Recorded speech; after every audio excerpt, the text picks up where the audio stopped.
This is Porsche's first all-electric vehicle, the Taycan. It's unmistakably Porsche.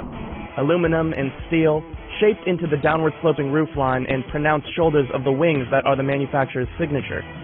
But under the bodywork, there's a new element.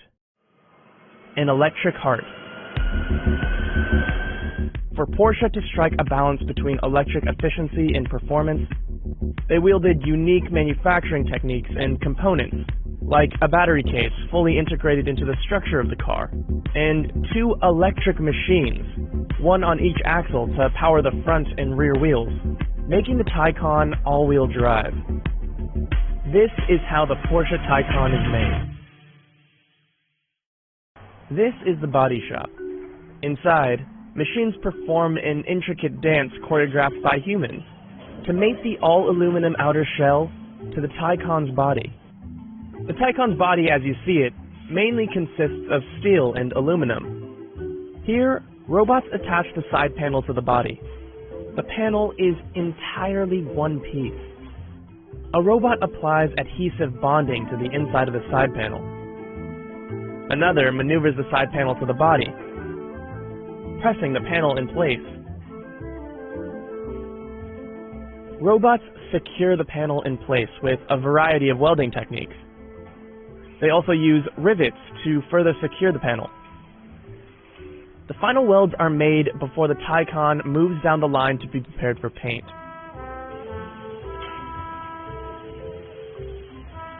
Inspecting the Taycan bodywork takes a human touch. Staff buff the outer shell while eyeing the car body for inconsistencies.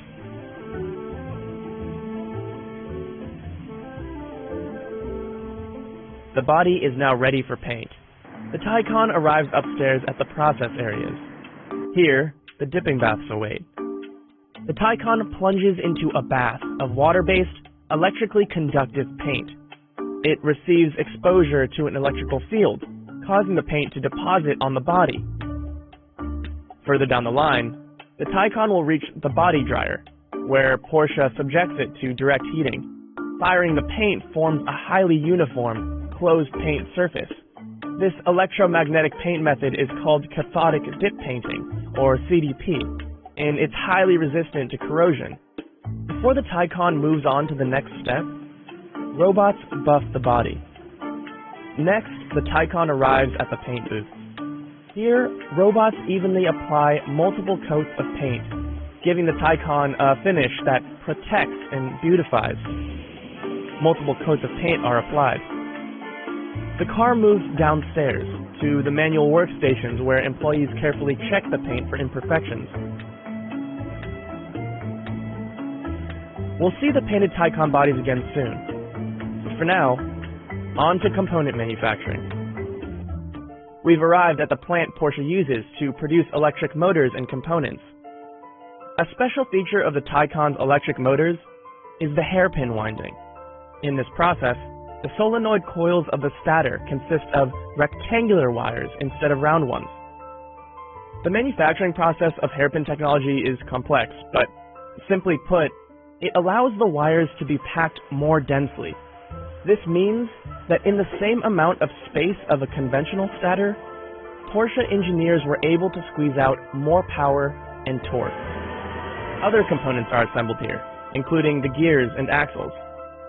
Together, these make the drive units of the Taycan. The components are sent to final assembly, where they will finally be put together. Painted bodies, electric drives, and components find their way to the production space for final assembly. At this part of the manufacturing process, ergonomics is key.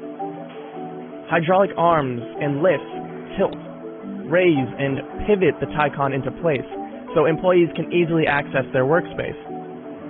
A hydraulic arm helps navigate a heavy dash into place at the front of the Taycan. Assembly uses a similar system to introduce seats to their new homes.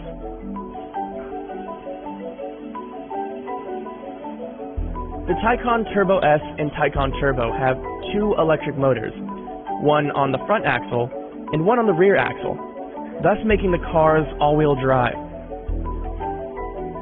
Here, employees assemble both axles. A panoramic glass roof is moved into position. Porsche makes use of AGVs, or automated guided vehicles, to move the car to different sections of the floor. A floor transport system is used to move the battery to the underside of the body. The low position of the battery in the car ensures a very low center of gravity. The team attaches the housing to the body using a total of 28 bolts. The team applies Porsche's signature badge. The Taycan is complete.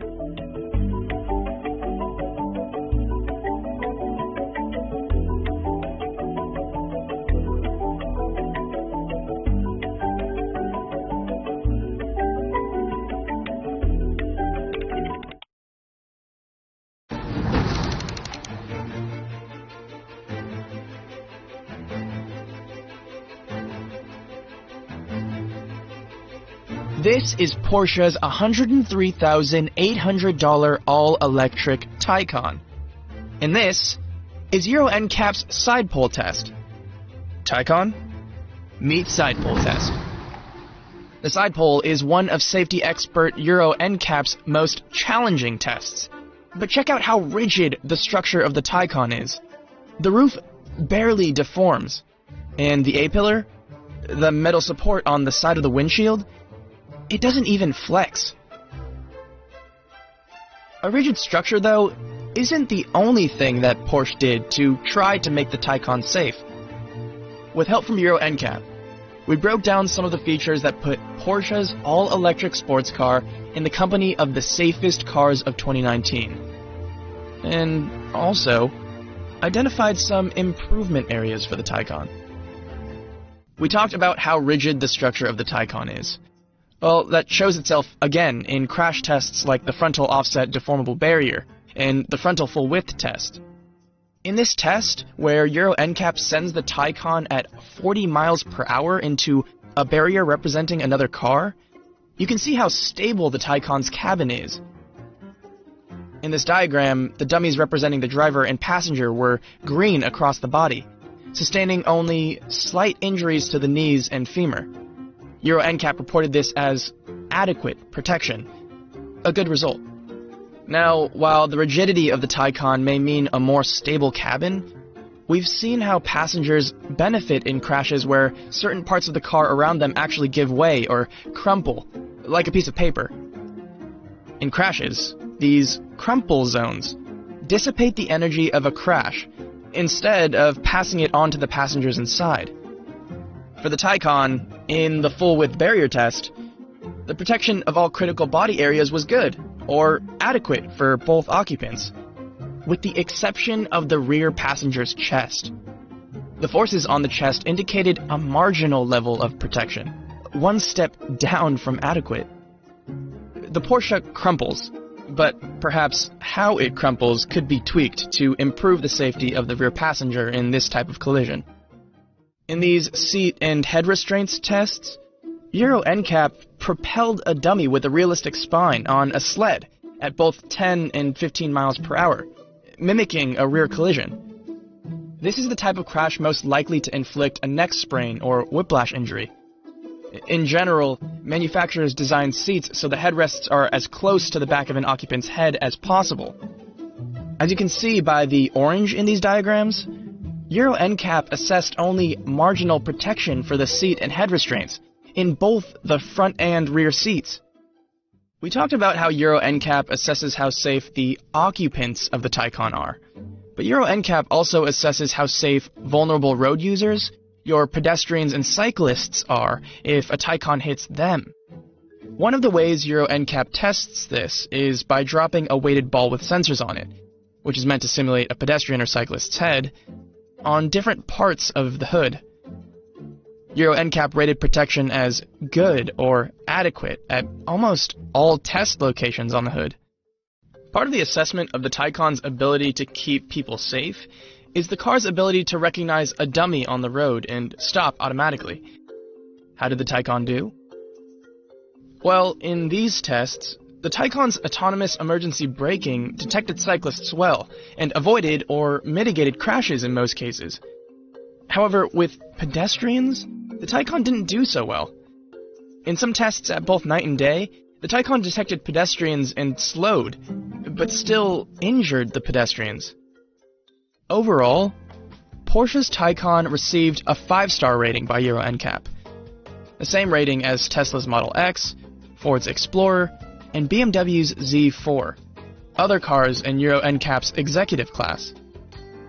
While the Porsche Taycan scored 5 stars, it only scored in the 8th percentile of all 5-star cars in its class tested in 2019, a group of 43 cars in total. While Euro NCAP assigned the Taycan good protection scores for many of the crashes simulated, a marginal whiplash rating in rear collisions for adult occupants, and average detection of pedestrians are issues that Porsche can and should take a look at to improve the safety rating of the Taycan.